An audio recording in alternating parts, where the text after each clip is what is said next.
আসসালামু আলাইকুম, স্বাগত জানাচ্ছি চ্যানেল আই সংবাদে। আমি রিদিতা রেজা। শুরুতেই জানিয়ে দিচ্ছি ফ্রেশ প্রিমিয়ামটি সংবাদ শিরোনাম। 7,97,000 কোটি টাকার বাজেট পেশ, মূল্যস্ফীতি 6.5% নামানো ও রিজার্ভ বাড়ানোর কর্মপরিকল্পনায় দৃষ্টি সবার। বিশ্ববিদ্যালয়গুলোতে পরিবেশ শিক্ষায় জোর দেওয়ার আহ্বান, বিশ্ব পরিবেশ দিবসে প্রকৃতি ও জীবন ফাউন্ডেশন সহ বিভিন্ন সংগঠনের কর্মসূচি। এবং টি-20 বিশ্বকাপে অস্ট্রেলিয়ার দেওয়া 165 রানের টার্গেটে ব্যাটিংয়ে ওমান, আইসিসি মেগা ইভেন্টে উগান্ডার ঐতিহাসিক প্রথম জয়।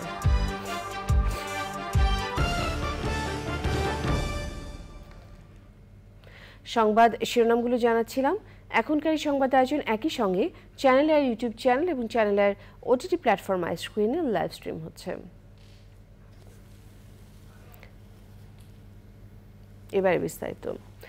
জাতীয় সংসদে বাজেট পেশ হচ্ছে আজ। আকার চূড়ান্ত হয়েছে 7,97,000 কোটি টাকা। আয় ব্যয়ের হিসাব মেলাতে গিয়ে অর্থমন্ত্রী আবুল হাসান মাহমুদ আলীও বেশ কিছু জায়গায় অর্জন অযোগ্য লক্ষ্যমাত্রা ধরেছেন।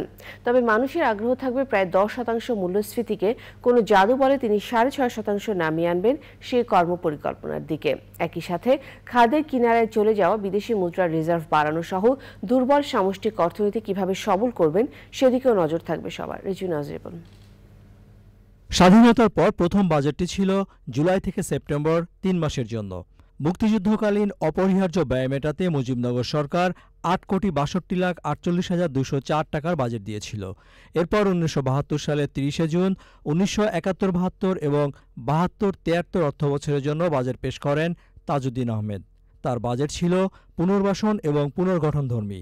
টেকনোক্র্যাট হিসেবে 75-76 অর্থবছরে খন্দকার মোশতাক সরকারের অর্থমন্ত্রী হিসেবে বাজেট পেশ করেন এ.আর মল্লিক। 1976 সালের 26 জুন 76-77 অর্থবছরের জন্য বাজেট পেশ করেন মেজর জেনারেল জিয়াউর রহমান। জাতীয় সংসদের বাইরে বাজেটটি উত্থাপিত হয় রেডিও টেলিভিশনের মাধ্যমে। পরে আরও 2টি বাজেট পেশ করেন তিনি।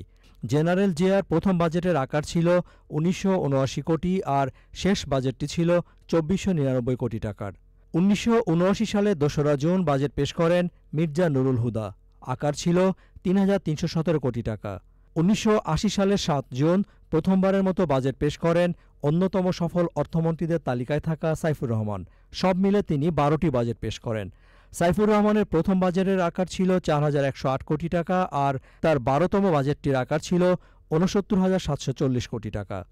এরশাদ সরকারের অর্থমন্ত্রী হিসেবে 1982 সালের 30 জুন প্রথম বাজেট পেশ করেন আবুল মাল আব্দুল মুহিত। তিনিও 12টি বাজেট পেশের অনন্য কৃতিত্বের অধিকারী। মুহিতের প্রথম বাজেটের আকার ছিল 4,737 কোটি টাকা। তবে আওয়ামী লীগ নেতৃত্বাধীন সরকারের অর্থমন্ত্রী হয়ে বড় বাজেট দেওয়ার সাহস দেখান আবুল মাল আব্দুল মুহিত। তার হাত ধরেই লাখ কোটি টাকার অঙ্ক অতিক্রম করে বাজেট। অর্থমন্ত্রী হয়ে 4টি বাজেট পেশ করেন এম সাইদুজ্জামান। 2বার বাজেট পেশ করেছেন অবসরপ্রাপ্ত মেজর জেনারেল আব্দুল মুনেম। 96 সালে আওয়ামী লীগ ক্ষমতায় আসার পর অর্থমন্ত্রী হন শাহ এ.এম.এস কিবরিয়া।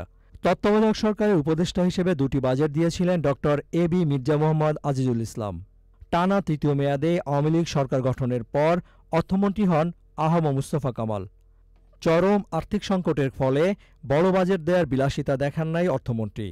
তারপরও আবুল হাসান মাহমুদ আলী 6.75% জিডিপি প্রবৃদ্ধি অর্জনের স্বপ্ন দেখিয়েছেন দেশবাসীকে। রিজভিনা ওয়াজ, চ্যানেল আই, ঢাকা। দেশব্যাপী সচেতনতা বৃদ্ধিতে বিশ্ব পরিবেশ দিবসে রাজধানী সহ দেশের বিভিন্ন জেলায় কর্মসূচি করেছে প্রকৃতি ও জীবন ফাউন্ডেশন সহ পরিবেশের উন্নয়নে কাজ করা সংগঠনগুলো।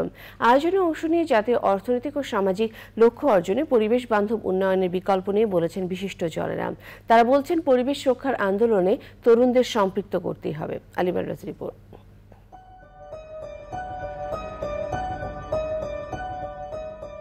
করব ভূমি পুনরুদ্ধার, রুখব মরুময়তা, অর্জন করতে হবে মোদের খরা সহনশীলতা। বিশ্ব পরিবেশ দিবসের এমন প্রতিপাদ্য বলে দিচ্ছে সংকটের মধ্য দিয়ে যাচ্ছে সভ্যতা। এমন বাস্তবতায় বিশ্ব পরিবেশ দিবসে building a sustainable leather sector in Bangladesh প্রকল্পের আওতায় ঢাকা, সাভার, গাজীপুর ও ভৈরবে বিশেষ কর্মসূচি হয়েছে। কিশোরগঞ্জের ভৈরবের আমলাপাড়ায় ভৈরব উদয়ন বিদ্যালয়ের চিত্রাঙ্কন প্রতিযোগিতা হয়েছে। বিভিন্ন বিদ্যালয়ের শিক্ষার্থীদের অংশগ্রহণে আয়োজনে তুলে ধরা হয় পরিবেশ সংরক্ষণ ও পরিবেশ দিবসের গুরুত্ব। শিক্ষার্থীদের অংশগ্রহণে গাজীপুরে পিরুজলি প্রাথমিক বিদ্যালয়ে রচনা প্রতিযোগিতা হয়েছে। বিজয়ীদের মধ্যে পুরস্কার ও সনদ দেওয়া হয়। এর পাশাপাশি তুলে ধরা হয় প্রাণ প্রকৃতি রক্ষার অপরিহার্যতা। ট্যানারি শ্রমিকদের অংশগ্রহণে সাভারে শোভাযাত্রা হয়েছে। এতে অংশ নেন ১৫০ শতাধিক শ্রমিক। আয়োজনের অংশ হিসেবে নানা পরিবেশ সচেতনতামূলক বার্তায় রাজধানীতে র্যালি হয়েছে। চ্যানেল আই কার্যালয় থেকে র্যালি শুরু হয়ে আশপাশের সড়ক প্রদক্ষিণ শেষে আবার চ্যানেল আই কার্যালয় শেষ হয়। অংশ নেন প্রকৃতি ও জীবন ফাউন্ডেশন, সলিডাস সুইস, ওশি ফাউন্ডেশন, ইউরোপীয় ইউনিয়ন সহ building a sustainable leather sector in Bangladesh প্রকল্পের অংশীজনরা। এনভায়রনমেন্টের যে অবস্থা দেখি, এটা এইভাবে চললে তো আমাদের পৃথিবীতে শীতের সময় শীত বাড়বে, গরমের সময় প্রচণ্ড গরম পড়ছে এবং প্রকৃতিই চেঞ্জ হয়ে যাচ্ছে। আমাদের যে মালিক ভাইয়েরা আছেন, বোনেরা আছেন, তারাও যেন তাদের ওয়ার্কিং এনভায়রনমেন্টটা আমাদের শ্রমজীবী ভাই বোনদের কথা মাথায় রেখে সেই জায়গাটা যেন আপনার পরিবেশ বান্ধব কর্মপরিবেশ তারা যেন করেন। আমাদের ভবিষ্যৎ প্রজন্মের জন্য একটা সবুজ বাংলাদেশ গড়ে তুলতে এবং সেই জন্যে প্রত্যেকটা নাগরিকের আসলে সচেতনতা বৃদ্ধিটা একান্ত প্রয়োজন। ভবিষ্যৎ প্রজন্মের জন্য আমরা প্রতিজ্ঞাবদ্ধ হওয়া উচিত আজকের দিনে। তুলে ধরেন টেকসই উন্নয়নে পরিবেশ সংরক্ষণের গুরুত্ব। আমাদের এবং আমাদের পরবর্তী প্রজন্মের জন্য একটা নির্মল, সুন্দর, সবুজ বাংলাদেশ গড়তে চাই, বাংলাদেশ রেখে যেতে চাই, যেখানে আমাদের পরবর্তী প্রজন্ম একটা সুস্থ, সবল, সুন্দর বাংলাদেশে বসবাস করবে। মা যখন থাকে না তখন কিন্তু মমতা দেওয়ার কেউ থাকে না। ঠিক তেমনি যখন পরিবেশকে আমরা অতিরিক্ত কনজিউম করে ফেলবো আর পরিবেশের ভালো দিকগুলোকে আর আমরা সংরক্ষণ করার চেষ্টা করব না, তখন কিন্তু আমরাই একসময় গিয়ে বিপদে পড়ব। দিবসটা শুধু একদিনের মধ্যে যেন সীমাবদ্ধ না থাকে, আমরা যেন আমাদের দৈনন্দিন প্রতিদিনের কাজের মধ্যে যেন এই পরিবেশ প্রকৃতির কথাটা ভাবি এবং এই যে আমাদের গাছপালা, প্রাণী এবং জলাশয় এবং যাই আছে, আমরা এগুলোকে যদি সংরক্ষণ না করি এবং এগুলোকে যদি রক্ষণাবেক্ষণ না করি, তাহলে যেটা হবে সেটা হলো এই পরিবেশ দুর্বিষহ হয়ে যাবে এবং আমাদের জীবনও দুর্বিষহ হয়ে যাবে। আজকে যত রোগ শোক যাই হচ্ছে সব কিন্তু আমরা এই পরিবেশ প্রকৃতিকে ভালো রাখছি না বলে। তো সুতরাং আমাদের নিজেদের জন্যই কিন্তু আমাদের কিন্তু সাবধান হতে হবে, সচেতন হতে হবে এবং এই সচেতনতার বার্তা ছড়িয়ে দিতে হবে সারা বাংলাদেশে। দূষণে কিন্তু আজকে বাংলাদেশ জর্জরিত। সুতরাং বাংলাদেশকে ভালো রাখতে হলে আমাদের সবার সচেতন হতে হবে এবং আমাদের সবাইকে এগিয়ে আসতে হবে। শুধু পরিবেশই নয়, জলবায়ু পরিবর্তনের অভিঘাত মোকাবেলায় সবার সম্পৃক্ততার উপর জোর দেন তারা। আলিমাল রাজি, চ্যানেল আই, ঢাকা। দেশের সব বিশ্ববিদ্যালয়ে পরিবেশ শিক্ষায় আরো জোর দেওয়ার আহ্বান জানিয়েছেন বিশিষ্টজনেরা। পরিবেশ দিবস উপলক্ষে ব্র্যাক বিশ্ববিদ্যালয়ে সবুজ আগামী গড়তে তরুণদের সম্পৃক্ততা বিষয়ক দুদিনের জাতীয় সিম্পোজিয়ামের উদ্বোধনীতে তারা বলেন, জলবায়ু পরিবর্তনের কারণে সবচেয়ে বেশি চ্যালেঞ্জের মুখে বাংলাদেশ। এই অবস্থা থেকে উত্তরণে তরুণদেরকেই দায়িত্ব নিতে হবে। আলিমার রাজ রিপোর্ট। জলবায়ু পরিবর্তনের কারণে হুমকির মুখে পুরো সভ্যতা। প্রতিনিয়তই বাড়ছে প্রাকৃতিক নানা দুর্যোগ, বৃদ্ধি পাচ্ছে বৈশ্বিক তাপমাত্রা, ক্ষতিগ্রস্ত হচ্ছে প্রাণ প্রকৃতি। এমন বাস্তবতায় আগামী সবুজ পৃথিবী গড়তে তরুণদের আরও সম্পৃক্ততার বিষয়ে রাজধানীর ব্র্যাক বিশ্ববিদ্যালয়ে 2 দিনের সিম্পোজিয়ামের উদ্বোধন।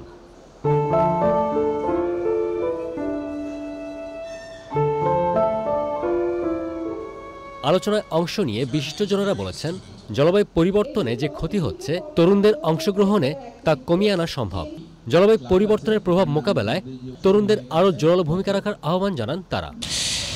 The environment itself is a sensitive ecosystem, and a greener future will require several ecosystems, including members like individuals, communities, businesses, governments, even universities. পরিবেশের ভারসাম্য রক্ষায় বেশি বেশি বৃক্ষরোপণে গুরুত্বারোপ করেছেন অতিথিরা। এই পৃথিবীতে যারা ক্ষমতাধর, যারা সিদ্ধান্তগুলি নেন, সিদ্ধান্তগুলি প্রয়োগ করেন, তারাই এই পৃথিবীটাকে ধ্বংসের দিকে নিয়ে যাওয়ার জন্য যথেষ্ট ভূমিকা পালন করছেন এবং এর সঙ্গে যুক্ত হয়েছে মুনাফার লোভ।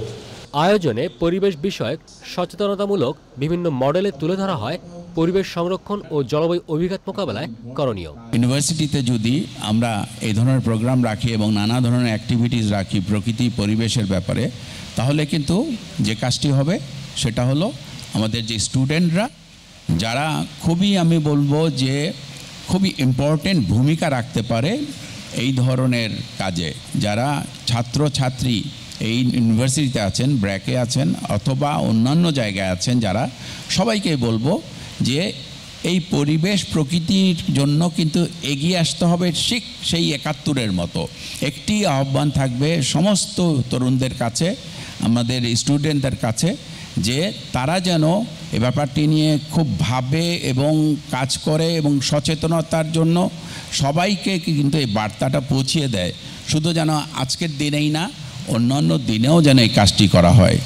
আয়োজনের সহযোগী ব্র্যাক, কেয়ার বাংলাদেশ, প্রকৃতি ও জীবন ফাউন্ডেশন সহ ১১টি প্রতিষ্ঠান। আলিমাল রাজি, চ্যানেল আই, ঢাকা। এবার নিউ কেয়ার টি-20 world cup cricket update.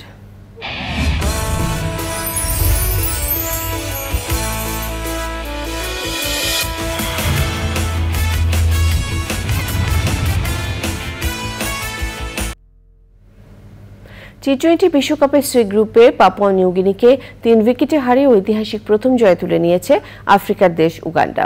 B গ্রুপের সাবেক চ্যাম্পিয়ন অস্ট্রেলিয়ার দেওয়া ১৬৫ রানের টার্গেটে ব্যাট করছে আইসিসির সহযোগী দেশ ওমান। ওয়েস্ট ইন্ডিজের ব্রিজ টাউনে টসে হেরে শুরুতে ব্যাট করতে নেমে বিধ্বংসী ওপেনার ট্রাভিস হেডকে ১২ রানে ফিরিয়ে চমক দেখা। আপনারা দেখছিলেন এই মুহূর্তে ওমানের সংগ্রহ ৪ উইকেটে ৪২ রান। রাত পোহালে শ্রীলঙ্কার সাথে ম্যাচ দিয়ে শুরু হবে টি-20 বিশ্বকাপে বাংলাদেশের অভিযান। যুক্তরাষ্ট্রে ১ মাসের প্রস্তুতিতে কন্ডিশনের সাথে খাপ খাওয়াতে পারলেও ক্রিকেটারদের ঘন ঘন ইনজুরিতে পড়া চিন্তায় ফেলেছে টিম ম্যানেজমেন্টকে।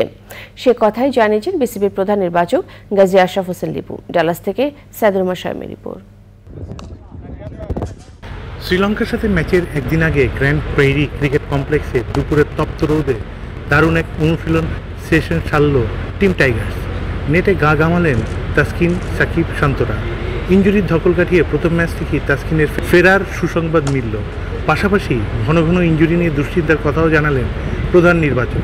সবাইকে তাদের ফর্মে ফেরত আসার জন্য প্র্যাকটিস সেশনে যতটুকু যা করণীয় সেটা করার চেষ্টা সাপোর্টিং স্টাফরা করছে এবং দল নিশ্চয়ই একটা বেস্ট পসিবল কম্বিনেশনকেই বেছে নেওয়া হবে, যেহেতু তাসকিনকে আমরা দলে ফেরত পাচ্ছি এরকমের যে আশাটা আমরা করছি, সেটা হওয়ার কারণে হয়তো যে ক্ষতিটা আমাদের হবে তার কিছুটা পূরণ হবে শরীফুলকে হারানোর। এই মুহূর্তে অ্যাটলিস্ট সেরা একাদশ তো বলা যাবে না, সেটা একটা ক্যাপ্টেন কোচের একটা সেখানে একটা মুখ্য ভূমিকা থাকে। দুরন্ত ফর্মে থাকা বাহাতি পেসার শরীফুলের ইনজুরি নিয়ে উদ্বেগের কথা শোনালেন। শরীফুলের জন্য শেষ সময় পর্যন্ত অপেক্ষার কথাও জানিয়েছেন। আমরা একজন পেস বোলার ক্যারি করছি আমাদের সঙ্গে হাসানকে, তো সেটা আমাদের হাতেই আছে, কিন্তু আমরা শরীফুলকে পেতে আগ্রহী এবং তার অনেক কিছু নির্ভর করছে যে এই টুর্নামেন্টে আমরা কতদূর যেতে পারবো, সেটাও একটা হিসাবের ব্যাপার এবং প্রথম খেলাটা সেখানে একটা বড় ভূমিকা রাখতে পারে তার ফলাফল। চিন্তা শুধু ইনজুরিই নয়, টপ অর্ডারে লাগাতার ব্যর্থতাও ভোগাচ্ছে দলের ব্যাটিংকে। সমস্যা কাটাতে নতুন পরিকল্পনা তৈরি হচ্ছে, তবে তা খোলাসা করতে রাজি নন প্রধান নির্বাচক। স্বাভাবিক ছন্দ যে খেলাটি তাকে লিটন কুমার দাস হিসাবে ওয়ার্ল্ড ক্রিকেটে পরিচিত করেছে, ঠিক সেই নামের সঙ্গে এখনো সে পর্যায়ে আসতে পারেনি। এই মুহূর্তে আমি এমন কোনো কথা বলতে চাই না যেটা ডিমোরালাইজ করে দলকে। আমাদের চেষ্টা থাকবে এখন দলের স্ট্রং সাইডটা কিংবা দলকে কিভাবে আরো চাঙ্গা করা যায়, মোটিভেট করা যায়। আমার মনে হয় যে সেদিকটার দিকে আমাদের ফোকাস করা উচিত। ভালো অবস্থায় নেই শনিবারের ম্যাচের প্রতিপক্ষ শ্রীলঙ্কা। প্রস্তুতি ম্যাচে নেদারল্যান্ডস ও গ্রুপ ম্যাচে 2014 চ্যাম্পিয়নদের সাউথ আফ্রিকার কাছে হার প্রতিদ্বন্দ্বী বাংলাদেশকে যোগাচ্ছে সাহস।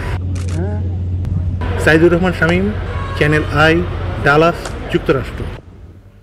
সময় হলো বিরতি নেবার। আবার আমন্ত্রণ। নিটল টাটা কৃষি সংবাদ।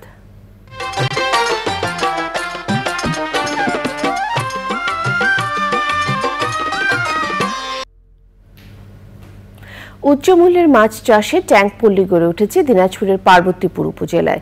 এই পদ্ধতিতে খরচের তুলনায় লাভ বেশি হওয়ায় অনেকে তাদের বাড়ির উঠোন ও আশপাশে গড়ে তুলেছেন মাছের ট্যাঙ্ক।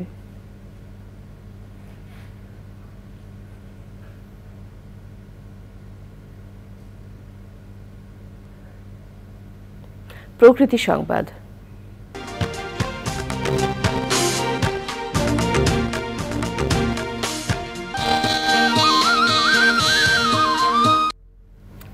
বৃক্ষরোপণ সহ বিভিন্ন কর্মসূচির মাধ্যমে সারা দেশে উদযাপিত হয়েছে প্রকৃতি ও জীবন ক্লাবের প্রতিষ্ঠা বার্ষিকী।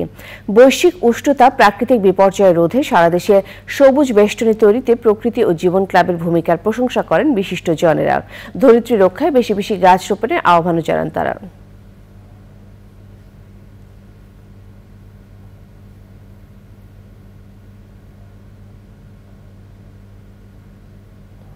খেলার খবর।